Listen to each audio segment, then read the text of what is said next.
इशरत जहाँ हा विषय सध्या चर्चेमध्ये आलेला आहे। 17 वर्षापूर्वी झालेली ती घटना, ते एन्काउंटर, त्याच्यामध्ये बळी गेलेले लोक।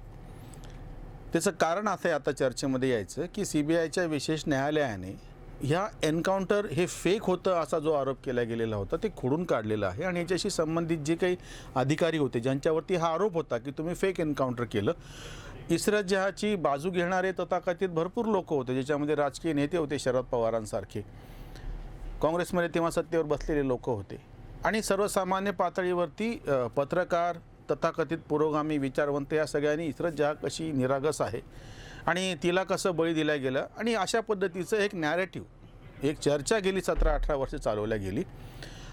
याच्या बाबतीमधला एक व्हिडिओ काल भाऊ तोरसेकरांनी केला आणि भाऊंचा सात्विक संताप उफाळून वरती आला। त्यांनी जे समोर आणलेले थोडेसे वेगळे मुद्दे ते मला फार महत्त्वाचे वाटले, याची दखल घ्यायला पाहिजे। भाऊंचा संताप उफाळून यायची, सात्विक संताप उफाळून यायचं कारण असं आहे की जे अधिकारी सरकारी सेवेमध्ये आहेत त्यांनी प्राणपणानं शासकीय चौकटीमध्ये राहून नियमाप्रमाणे आणि खरंच सत्याचा पाठपुरावा घेण्यासाठी म्हणून काम केलेलं आहे, आणि त्यांचाच बळी दिला जातो आहे। म्हणजे बळी म्हणजे प्रत्यक्षामध्ये जसं बाटला हाऊस एन्काउंटरचा निकाल आला आणि त्याच्यामध्ये पण सुद्धा हे सिद्ध झालं की हे काही खोटं नव्हतं, आणि हे जे प्रत्यक्ष ज्यांना मारलं ते खरंच आतंकीच होते, दहशतवादीच होते। त्याचे असे हे बाकी सांगतात तसं काही निरागस वगैरे काही नव्हतं। त्याच्यातला एक जो आहे त्याला सुद्धा आता शिक्षा झालेली आहे। भाऊंचा आक्षेप असा आहे की दोन मुद्दे, एक तर ह्याच्यामध्ये प्रत्यक्ष जे बळी जाणारे लोक आहेत, अजमल कसाबच्या पण प्रकरणामध्ये तो जिवंत सापडला म्हणून नशीब, म्हणून मग त्याच्यावरती खटला चालला आणि मग ते बाकीचे पुढची गोष्ट झाली, अन्यथा त्याच्या हातामध्ये केशरी धागे बांधलेले होते। आणि या सगळ्यांना तेव्हा हा हल्ला म्हणजे RSSनी केलेला हल्ला कसा आहे, हिंदू दहशतवादाचा कसा भाग आहे, असं एक नॅरेटिव्ह चालवलं गेलेलं होतं। आणि जाणीवपूर्वक अल्पसंख्याकांसमोर लांगुल चालन करण्यासाठी म्हणून एरवी आरोप होतो आहे की सगळे दहशतवादी हे मुसलमान कसं काय, की त्याला पर्याय म्हणून बघा हिंदू दहशतवाद पण कसा आहे। स्वतः शरद पवारांनी सुद्धा मुंबईमधले 11 नाही 12 बॉम्बस्फोट झाले, एक जातीचा बॉम्बस्फोट कसा खोटा आहे हे त्यांनी नंतर स्वतःच्या पुस्तकामध्ये लिहिलं। ठीक आहे, त्यांना त्यांच्या निमित्तानं काय एक राजकीय अजेंडा सेट करायचा होता, सर्वसामान्य लोकांमध्ये गोंधळ उफाळून येऊ नये म्हणून सांगत होते, पण ह्या सगळ्यासाठी म्हणून जे प्रत्यक्ष अधिकारी, पोलीस खात्यातले उच्च पदस्थ अधिकारी, कर्मचारी यांचा बळी जातोय त्याचं काय? जर तुम्ही त्यांच्या पाठीशी असं उभं राहणार नसाल आणि त्यांच्यावरती संशय व्यक्त करणार असाल तर मग ते उद्या तसं काम करायला कोणी तयारच होणार नाही। असा सात्विक संताप भाऊंचा उफाळून वरती आलेला आहे, आणि ह्याची दखल घ्यायची गरज आहे। म्हणजे जेव्हा सातत्यानं आजही जेव्हा आत्ता हे नुसरत जहाँचं हे खटल्याचा निकाल आला आणि CBIच्या विशेष न्यायालयाने या सगळ्या अधिकाऱ्यांना निर्दोष सोडलं आणि सांगितलं की नाही हे एन्काउंटर बरोबर होतं, तरीही अगदी कालसुद्धा जेव्हा माध्यमांवरती चर्चा चालू होत्या, काही हे जे सगळे देशविघातक यांच्या डोक्यामध्ये घुसलेले ना, अशा लोकांनी अजूनही अशी मागणी केली की नाही हा तर काय अंतिम निर्णय थोडीच आहे, आणि CBIने आता सर्वोच्च न्यायालयामध्ये दाव कशी घेतली पाहिजे आणि काय काय, म्हणजे मानसिकता बघा काय आहे ते, की कोण कुठला इशरत, आणि पुन्हा एन्काउंटर असा शब्द वापरला गेलेला आहे। भाऊंचा जो आक्षेप आहे की RVS मणीसारखा त्याशी संबंधित उच्च पदस्थ अधिकारी की जो आताही सर्वसामान्यपणे बाहेर येऊन माध्यमांवरती सांगतो आहे की हे एन्काउंटर नाही, समोरून पहिले गोळी चाललेली होती, फॉरेन्सिक लॅबनी तसे रिपोर्ट पण दिलेले आहेत, ती जी काही निळ्या रंगाची इंडिका होती तिच्यातून पहिले गोळीबार झाला आणि नंतर आम्ही उत्तर म्हणून गोळीबार दिलेला आहे। 4 मधले 2 तो पाकिस्तानी नागरिक होते त्याच्यामध्ये, आणि ह्या पाकिस्तानी नागरिकांबरोबर ही तथाकथित निरागस अशी 19 वर्षाची मुलगी करत काय होती? वेगवेगळ्या तज्ज्ञांना पण जेव्हा विचारलं की जेव्हा हे पुढं होतं फक्त 19 वर्ष, दिशा रवीच्या बाबतीमध्ये हेच प्रकरण घडलेलं आहे।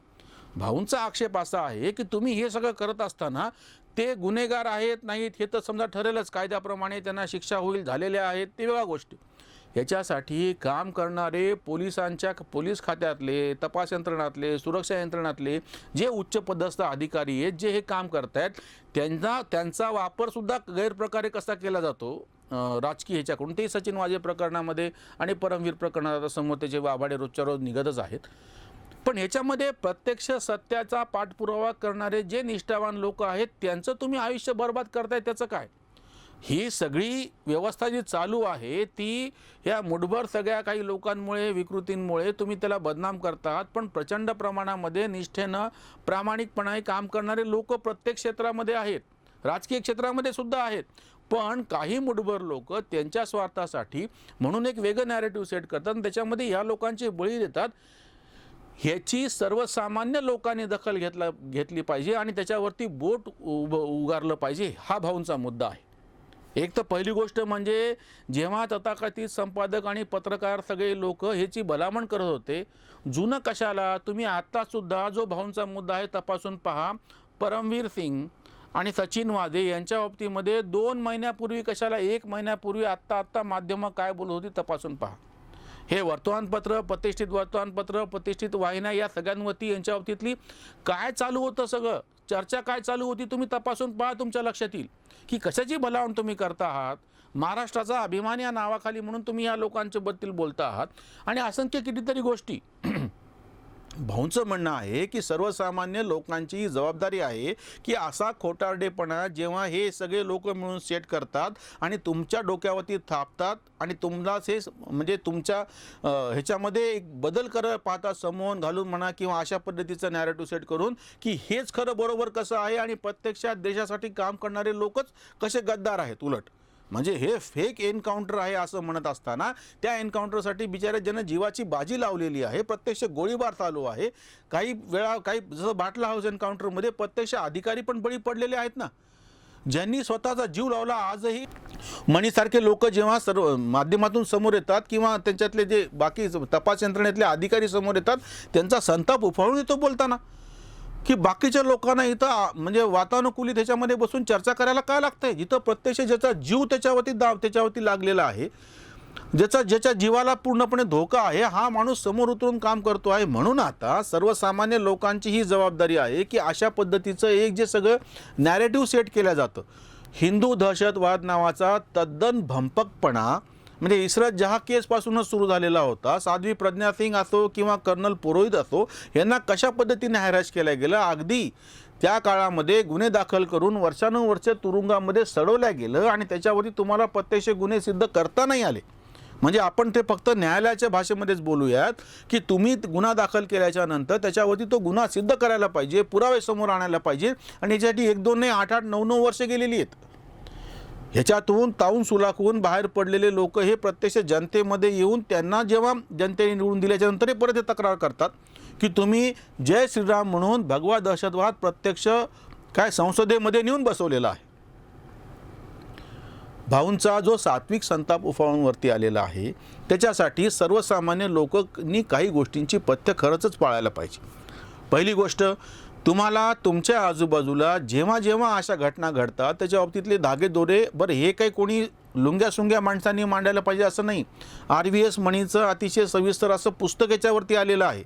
वेगवेगळ्या निमित्ताने त्याच्यामध्ये जे लोक आहेत, कर्नल पुरोहित आणि साध्वी प्रज्ञा सिंगच्या संदर्भामध्ये सुद्धा जे सगळं प्रकरण समोर आलेलं आहे किंवा याच्यामध्ये जे प्रत्यक्ष काम करतायत लोक किंवा ह्याच्यामधले काही जे म्हणजे ह्या क्षेत्रातले तज्ज्ञ आहेत, हे सगळे ज्या गोष्टी मांडतायत किंवा प्रत्यक्ष न्यायालयीन प्रक्रियेमधून ज्या गोष्टी समोर येत आहेत, आपण तर सगळे ह्या व्यवस्थेवर विश्वास ठेवतो. म्हणजे ज्या प्रकरणामध्ये आत्ता म्हणजे भाऊंचा मुद्दा तुमच्या लक्षात येऊ शकेल, विजय चोरमारे रेफरन्स कुठला द्यायला लागलेत एल्गार परिषद आणि त्या अर्बन नक्षलच्या बाबतीमध्ये की अमेरिकेतली जी एक आर्थिरील कन्सल्टन्सी नावाची जी एक संस्था आहे, ती संस्था एक अहवाल देते आहे आणि त्या संस्थेचा परदेशातल्या संस्थेचा हवाला देऊन ते सांगतात की इथले आरोपी कसे निर्दोष आहेत.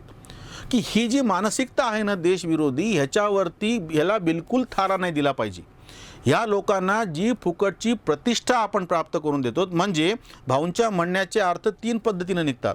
एक तर ह्याच्या पाठिंबा देणारे जे सगळे राजकीय बाटला हाऊस एन्काउंटर नंतर ज्यांच्या डोळ्यामध्ये पाणी आलं असं सांगतात होते ना, त्या सगळ्यांना राजकीयदृष्ट्या बेदखल केलं पाहिजे, सांस्कृतिकदृष्ट्या बेदखल केलं पाहिजे. ह्या जेव्हा सांस्कृतिक क्षेत्रातले नट, अभिनेते, बाकीचे सगळे कलाकार लोक एखाद्या सत्याच्या पाठीमागे जेव्हा उभं राहतात तेव्हा आपण ते समजू शकतो.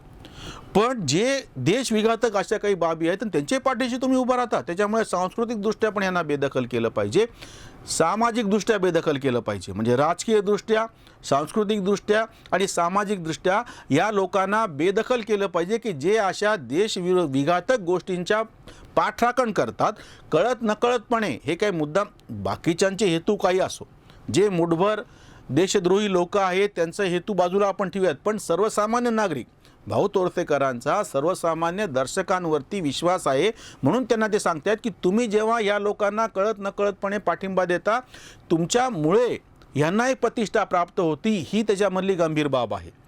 त्याच्यामुळे एक आता जबाबदारी आपली सगळ्यात जास्त येते की आपण डोळसपणे आपल्या आजूबाजूला घडणाऱ्या घटना बघितल्या पाहिजे, स्वतःची बुद्धी वापरली पाहिजे.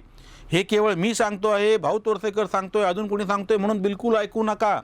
तुम्हाला जे सत्य वाटतंय आणि विशेषतः हे जे देशविरोधी असे काही कारवाई करणारे लोक आहेत त्यांना कुठल्याच पद्धतीचं समर्थन आपल्याकडून जाणार नाही, याची काळजी घ्या. प्रस्थापित माध्यमं दुर्दैवानी ह्याच्यावरती फारसा आवाज उठवायला तयार नाहीत. भाऊंचं स्वतःचंच उदाहरण आहे की एक अतिशय ज्येष्ठ पत्रकार वयाच्या 75मध्ये आलेला एक छोटा स्वतःचा यूट्यूब चॅनल सुरू करतोय. तो ज्या विषयाला वाचा फोडतोय ते इतके मोठे मोठे प्रस्थापित हजारो कोटीची जी त्यांची व्यवस्था आस्थापना आहे ते पत्रकार माध्यमं करायला तयार नाही आहेत. म्हणून ही जबाबदारी आता आहे आणि त्यांना जेव्हा तुम्ही प्रतिसाद देता आहात, त्याच्यातला जो पुढचा मुद्दा आहे, अशा सगळ्या प्रयत्नांना तुम्ही जेवढा प्रतिसाद देत आहात तेवढं आपण जास्त सत्याच्या जवळ जात राहू, तेवढं आपण ह्या देशविघातक गोष्टींपासून आपल्या देशाला वाचवू शकू.